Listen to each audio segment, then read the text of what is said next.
Being a donor has not only saved my life once, it's done it twice. Yeah, twice. And not in the way that you might think. Check this out. They stick a pulse oximeter on your finger, and my pulse rate was over 100 beats per minute. They said, oh, your heart rate's too high. They give you like 15 minutes to see if it'll calm down. Still over 100. I had a physical all scheduled for February. It wasn't until at the end he said, anything on your mind? And I said, well, I'm having this little problem. My heart rate's always high when I want to donate plasma. I told him my family's cardiac history, and he's like, oh, you should have a stress test. If you've never had a stress test, all they want to do is get your heart rate up to 150. I was at 113 when I walked in the door. So needless to say, I was not on the treadmill very long. And then they have you lay down, and they have this ultrasound thing, and now they're taking pictures. He calls me and he says, so how are you feeling? I said, well, honestly, after my stress test, I felt like if I didn't go lay down, I was gonna just collapse. I was exhausted.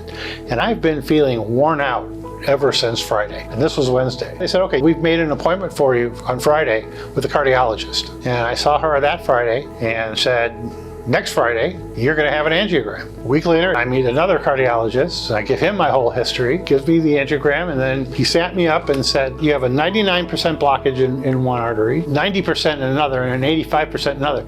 You need surgery. So I said, are you doing it now? He says, no, we'll do it Monday. I said, well, okay, what time do you want me back on Monday? He says, you're not going anywhere. Your first symptom of a heart attack will be death. And I spent the week in intensive care. And Friday, they sent me home. About a year later, I was finally able to donate. And I went in to donate. The other thing they do is they poke your finger to check your iron. And they said, your iron's low. I wrote down the numbers. They were just a little bit under 10. So I sent an email to this internist and said, do I need to change my diet or something? And he says, well, you're coming in for another checkup. I'll run that too in your labs. I go in and he says, guess what? Your iron's lower still. You must be bleeding internally. And he's like, don't worry.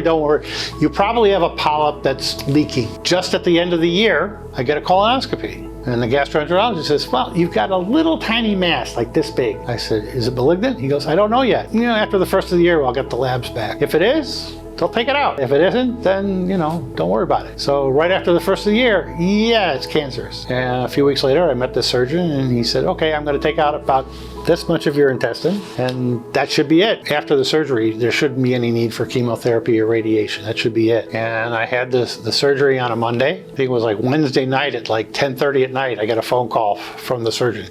He said, listen, sorry to bother you so late. I just want to tell you, I just got your labs. You don't have cancer anymore. I said, you can call me at 3 o'clock in the morning with a phone call like that. I didn't feel any symptoms when my heart rate was too high.